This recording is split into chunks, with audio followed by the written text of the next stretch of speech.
ॐ ब्रह्मानन्दं परमसुखदं केवलं ज्ञानमूर्तिं द्वन्द्वातीतं त्रिगुणरहितं तस्मैवादिलक्ष्यम्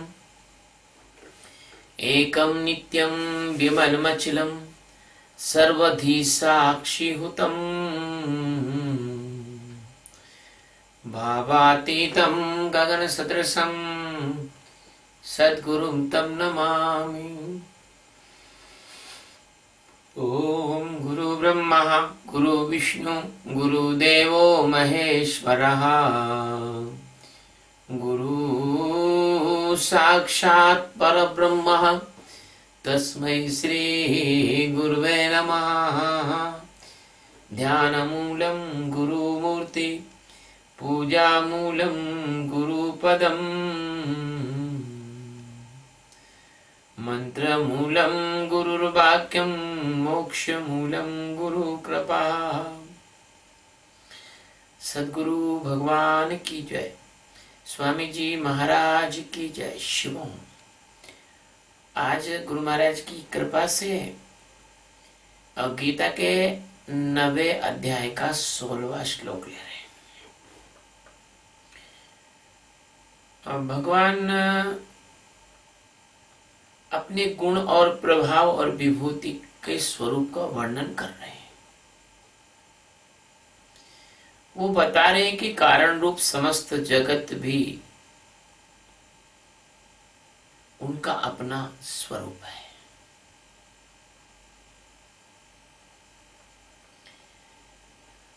अहम क्रतुरहम यज्ञः स्वधाहम अहमौषधम् मंत्रो अहम हमे वाज्यम अहमग्निरहम हुतम् अहम क्रतुः अहम यज्ञः स्वधा अहम औषधम् मंत्र अहम अहम एवः आज्यम अहम अग्नि अहम हुतम्। अहम यानी मैं हूं, क्रतु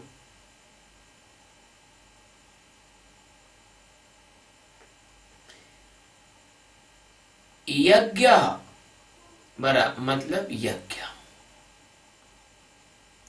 मैं हूं स्वधा। अहम यानी मैं हूं, औषधम यानी औषधि। अहम यानी मैं हूं, मंत्र। अहम यानी मैं हूं, आज्यम यानी घृत। अहम यानी मैं हूं, हुतम यानी हवन रूप क्रिया, आहुति। ये इसका शब्दार्थ है। इसका कुल अर्थ है क्रतु मैं हूं, यज्ञ मैं हूं, स्वधा मैं हूं, औषधि मैं हूं, मंत्र मैं हूं, घृत मैं हूं, अग्नि मैं हूं और हवन की क्रिया भी मैं हूं। सच्चिदानंद परमात्मा सद्गुरु भगवान श्री कृष्ण जो अनंत अनंत आकाश गंगाओं के एकमात्र मालिक हैं, स्वामी हैं, आधार हैं, अधिष्ठान हैं। कुछ भी कहो, बस उनके अलावा कुछ है नहीं।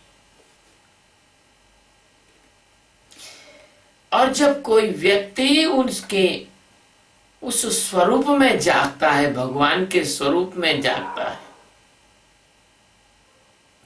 तो वो कुछ ऐसा बोलता है जो आपको बड़ा अटपटा लगता है सुनने में। क्योंकि आप उस तरह की भाषा को सुनने के से परिचित नहीं है। आपको ऐसा लगता है कि यार ये अहंकारी आदमी है, ये धर्म विरोधी है, आपकी मान्यताओं पे चोट लगती है, आपको लगता है कि आघात हो रहा है, लेकिन वो उसकी ज्ञान की उद्घोषणा होती है। लेकिन वो उसका अहंकार ना होकर उसका ब्रह्म का उद्घोष होता है। इसलिए ब्रह्म ज्ञान की विद्या कानों कान में दी जाती है। लेकिन जब आप गीता पर पूछ ही रहे हैं तो बोलना भी पड़ेगा, बोलना भी पड़ेगा।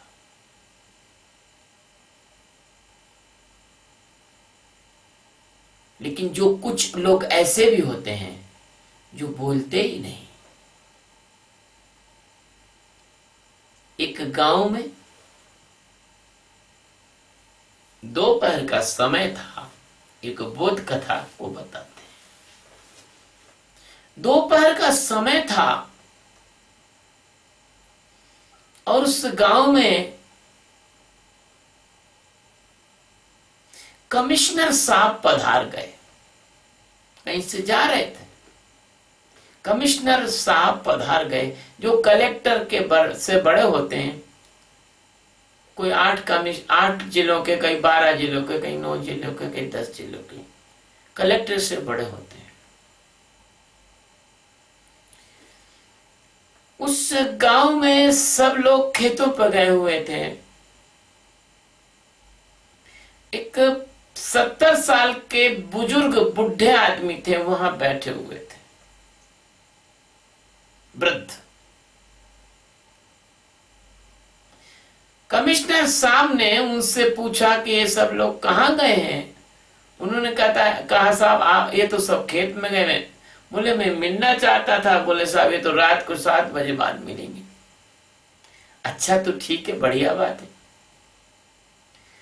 उन्होंने कमिश्नर साहब को जल पिलाया, उन्होंने जल पिया और उनसे बुजुर्ग से हाथ मिलाया और कमिश्नर साहब चले गए।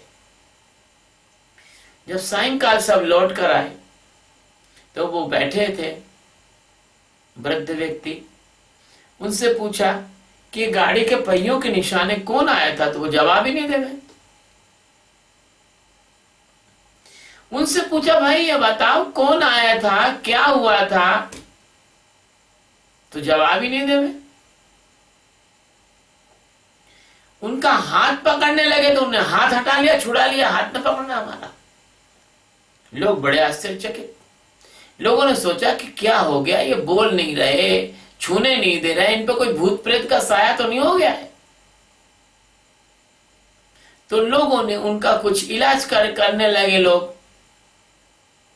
आखिर वो परेशान हो गए तो उनने कहा, बोल पड़े वो, कि जिस मुंह से मैंने कमिश्नर से बात करी उस मुंह से तुम गधों से क्या बात करूं मैं, और जो हाथ मैंने कमिश्नर से मिलाया वो हाथ तुमको कैसे छूने दूं। क्योंकि उसके अंदर एक गौरव का भाव आया, उनके अंदर एक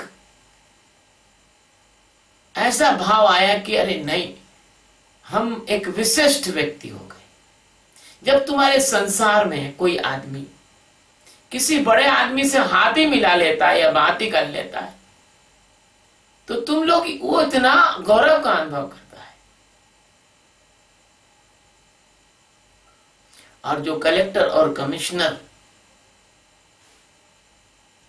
जिन राज्यपालों और मुख्यमंत्रियों के सामने खड़े रहते हैं वो तो उनसे बड़े हुए, और जो मुख्यमंत्री प्रधानमंत्रियों के सामने खड़े रहते हैं तो प्रधानमंत्री बड़े हुए,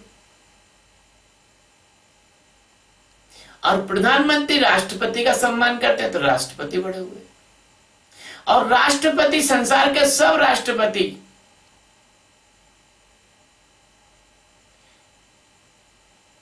जिस परमात्मा का सम्मान करते हैं, जिस परमात्मा से प्रार्थना करते हैं अपने देश की सुख शांति और समृद्धता की, वो परमात्मा तो सबसे बड़ा हुआ। और फिर वो परमात्मा जिस व्यक्ति में उतर गया है, परमात्मा मय हो गया है, जो व्यक्ति परमात्मा के ज्ञान में आप्लावित हो गया है, ओतप्रोत हो गया है, जो परमात्मा में रूपांतरित हो गया है। जैसे अग्नि में कितनी बार बताया, अग्नि में अगर किसी जूते को भी फेंक दो तो अग्नि बन जाता है। तो वो व्यक्ति जब वो तुमसे ये कहता है कि मैं परमात्मा हूं, तो तुम सोचते हो अरे ये तो अहंकारी हो गया है। और तुम ऐसे व्यक्ति जो ज्ञानी होते हैं, इनकी पूरी ताकत से विरोध करने लग जाते हो। और पूरा प्राचीन काल में जब बर्बर लोगों का इस देश पर शासन था, तो उन लोगों ने तो ज्ञानियों को मार डाला,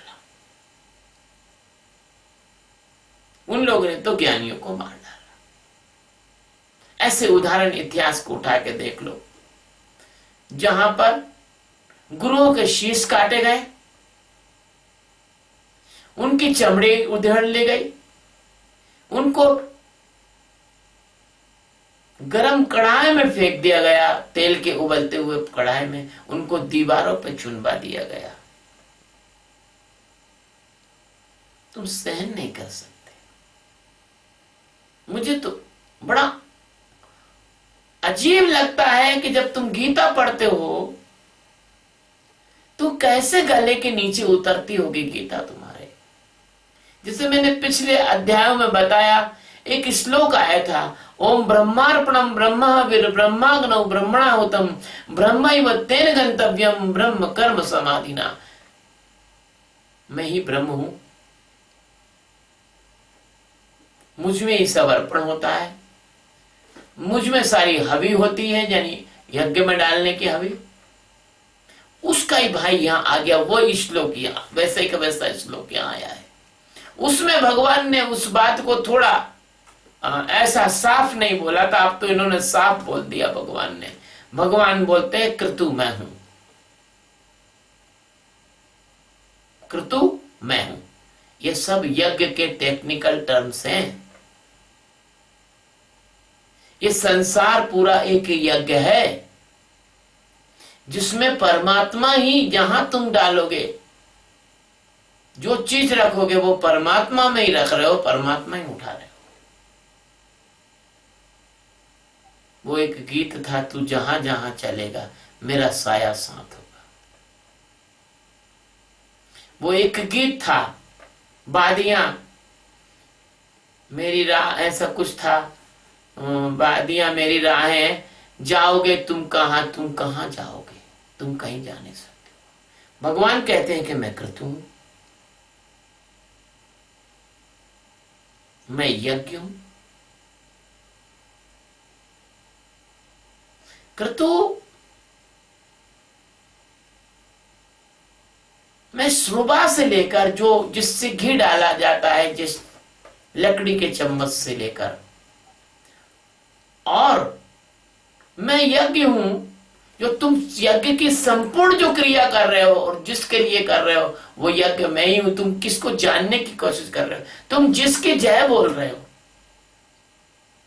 अभी मंदिर में लोग जय बोलते हैं, भगवान राम की जय, कृष्ण भगवान की जय, और फिर कहते हैं अपने अपने गुरु महाराज की जय। और कभी गुरु महाराज आ गए तो उनके नाम पर लड़ने लग जाते, ये तो हमारे गुरु नहीं, वो तुम्हारे गुरु है, वो उनके गुरु है, वो उनके गुरु है। गुरुओं में भी बड़ा चक्कर हो गया, कोई किसी के एक दूसरे के गुरु को नहीं मानता है, जबकि गुरु तो एक ही है दुनिया। भगवान कहते यज्ञ मैं हूं।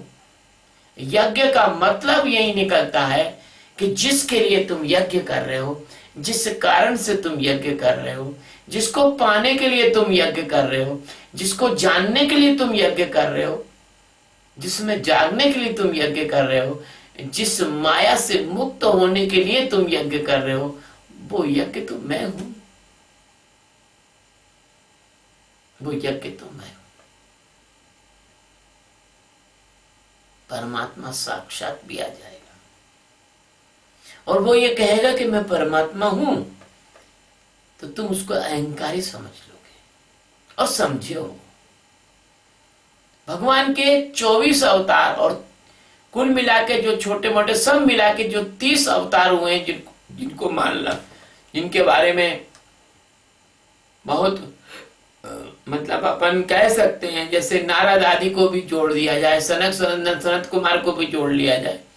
ये 30 अवतार हुए हैं भगवान के, लेकिन ये 30 अवतार में से कोई भी अवतार अगर तुम होते और वो आता तो तुम नहीं मानते।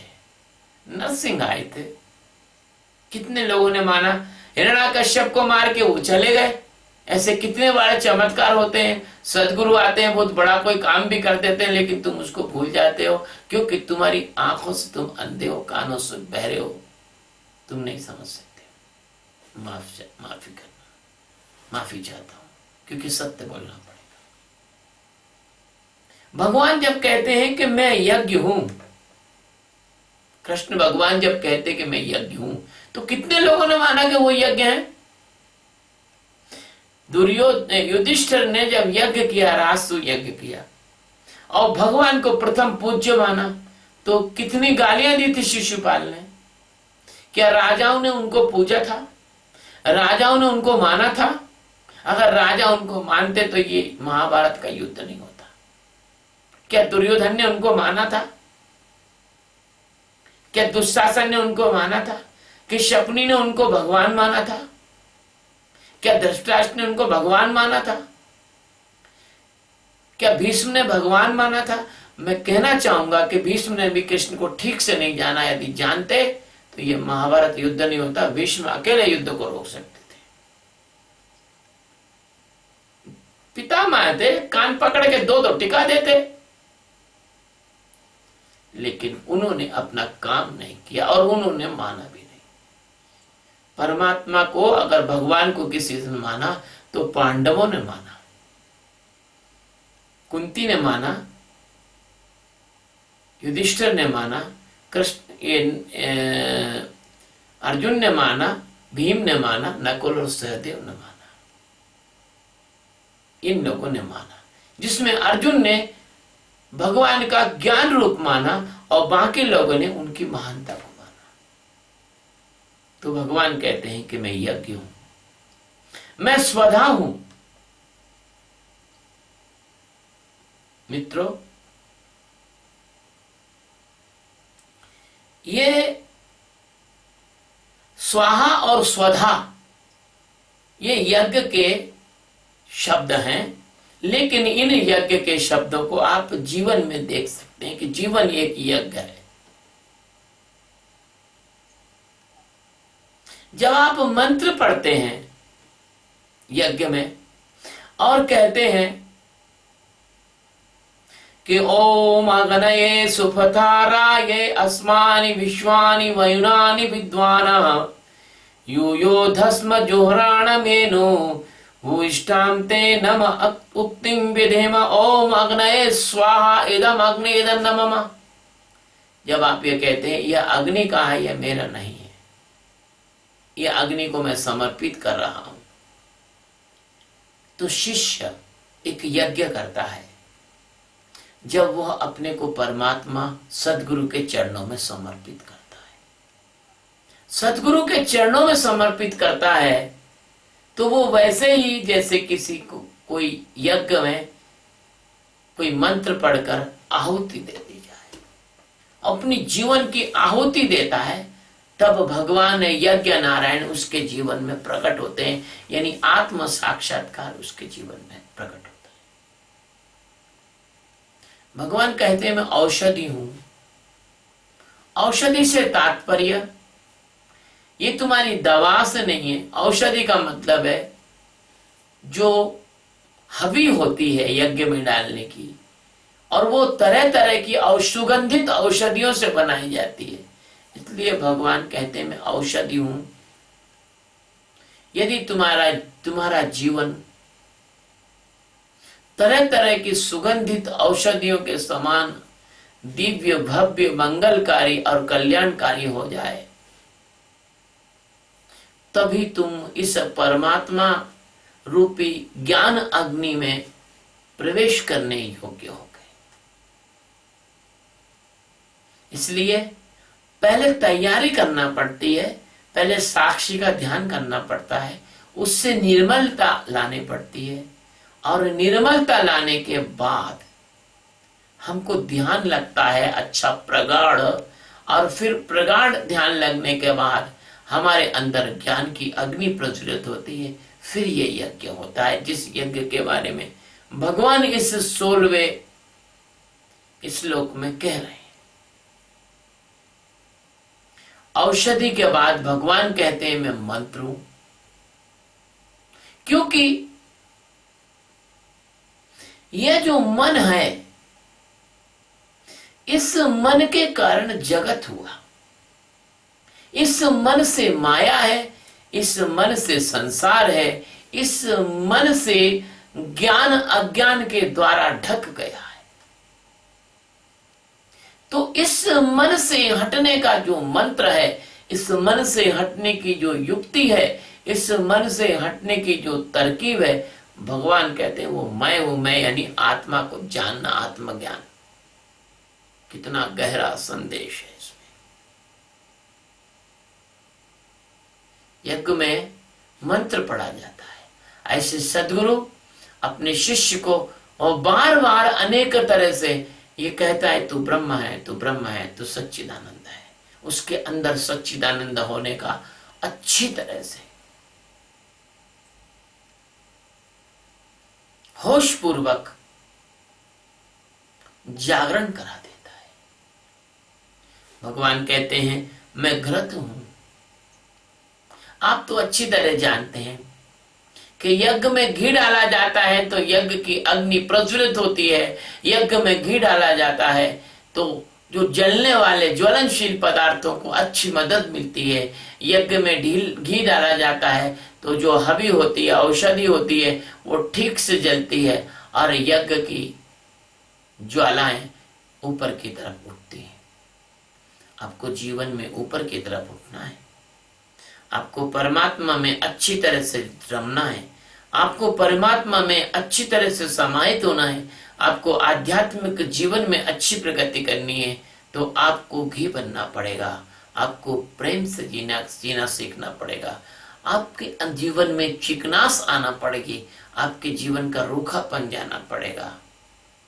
आपको अपने इस जीवन की ऊर्जा को ईंधन बनाना पड़ेगा, आपको घी बनना पड़ेगा, आपको घृत बनना पड़ेगा। बात बहुत गहरी है, प्रतीक बहुत सरल है, अर्थ बहुत गहरे हैं, शब्द बहुत सरल है, शिक्षा बहुत गहरी है, संकेत बहुत सरल है। घी का संकेत भगवान आपके जीवन में प्रेम के प्रादुर्भाव के लिए दे रहे हैं।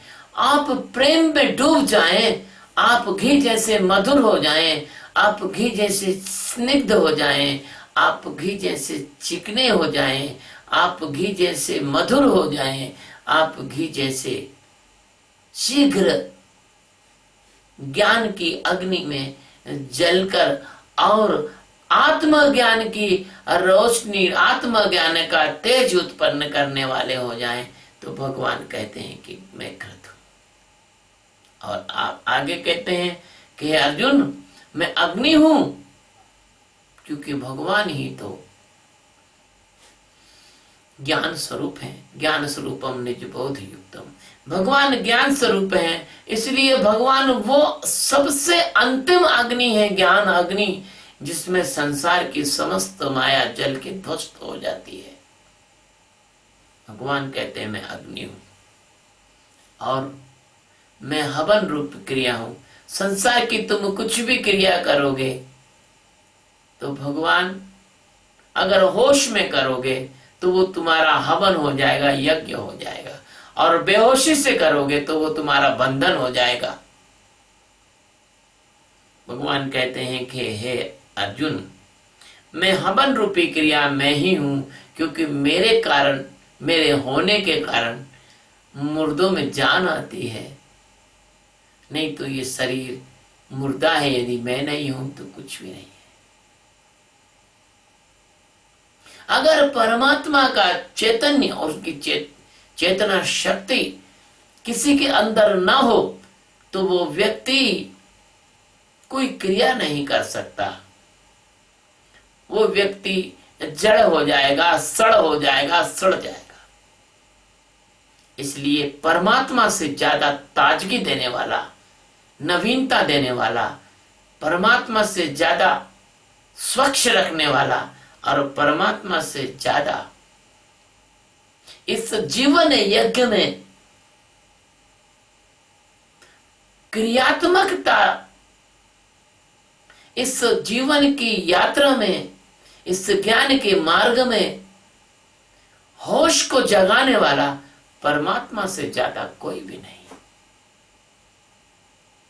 इसलिए प्यारे बच्चों, भगवान का ये श्लोक, भगवान का ये सूत्र, उनकी महिमा, उनकी गरिमा और उनके समस्त जगत में मौजूदगी और उनके गुण और प्रभाव और विभूति का और स्वरूप का वर्णन है। अगर भगवान इसको ना बताएं तो आप नहीं जान सकते। इसलिए जब भगवान की भगवत्ता में कोई संत जाग जाता है, कोई महापुरुष जाग जाता है, कोई सदगुरु जाग जाता है और वो उद्घोषणा करता है कि मैं ब्रह्म हूं, मैंने जाना है, मैं आपको जन्मा सकता हूं, मैं मुक्त हूं, मैं आपको मुक्त करवा सकता हूं, मेरा जन्म मरण नहीं है, मैं आपका भी जन्म मरण छुड़वा सकता हूं, तो आप हंसते हो, आप अविश्वास करते हो।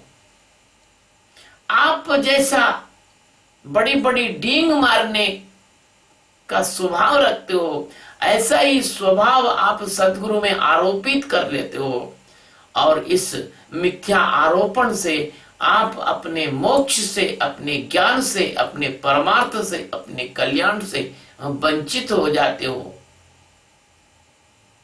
लेकिन आप जैसे सब लोग नहीं है, कुछ एक लोग ऐसे होते हैं जो सदगुरु के इस उद्घोषणा पूर्वक वाक्यों को, इन ब्रह्म वाक्यों को सत्य मानते हैं और सत्य मानकर सदगुरु के चरणों में अपना जीवन समर्पित करते हैं। सदगुरु के इस यज्ञ में घी बन जाते हैं, सदगुरु के इस यज्ञ में स्वधा बन जाते हैं, सदगुरु के इस यज्ञ में औषधि बन जाते हैं, सदगुरु के इस यज्ञ में क्रिया बन जाते हैं, सदगुरु के प्रेमी सहयोगी बन जाते हैं। उसका परिणाम यह होता है कि अनायासी पता नहीं चलता कब उनको ज्ञान हो गया। गीत की पंक्ति है कि परमात्मा का जो सत्य ऐसा है जिसको कोई जानता नहीं और माया में उलझा हुआ व्यक्ति उसको मानता नहीं। जिसने माना वो निकल गया, जिसने मान लिया गुरु को, फिर जान लिया गुरु से। कहते हैं जिन खोजा तिन पाइया गहरे पानी पैठ, जो गहरे पानी में फेटा, गहरे पानी में कूदा, गहरे पानी में उतरा, वो व्यक्ति इस आत्म साक्षात्कार रूपी और मोती को पा लिया। और जो किनारे पर बैठा रहा वो जीवन में कभी इसको पा नहीं सकता। इसके लिए तो जीवन दांव पे लगाना ही होगा। प्यारे मित्रों, ये प्रवचन YouTube के चैनल पर अपलोड किए जाते हैं। निवेदन करता हूं कि आप इन चैनलों को सब्सक्राइब करें, इस चैनल को सब्सक्राइब करें और आपके जो मित्र हैं, बंधु हैं, सखा हैं और आपके जो संबंधी हैं उनको, अगर आप इसको पसंद करते तो उनको सुनवाएं, ताकि परमात्मा का कोई प्यासा और प्यारा व्यक्ति इस ज्ञान की पिपासा में मुस्तक आ जाए। आपको बहुत ज्यादा इसका पुण्य मिलेगा अगर आपने किसी एक व्यक्ति के जीवन को परमात्मा के इस ज्ञान से आप्लावित करवा दिया। तो बस ये समझिए कि ऐसे जैसे संसार में किसी को जल पिलाने का पुण्य होता है, इस संसार में गौ की सेवा करने का पुण्य होता है, इस संसार में किसी का कन्या का विवाह कराने का पुण्य होता है, इस संसार में अश्वमेघ आदि यज्ञ कराने का पुण्य होता है, उससे हजारों गुना ज्यादा पुण्य किसी जिज्ञासु को किसी सदगुरु से मिलाकर उसके जीवन में आत्मज्ञान का यह दिव्य भव्य और मुक्तिदायक अवसर प्रदान करते हैं अपन, तो इससे बड़ा और कोई पुण्य नहीं है। और शिवोहम परमात्मा आपके जीवन में सुख शांति आनंद और ज्ञान का समावेश करें। शिव।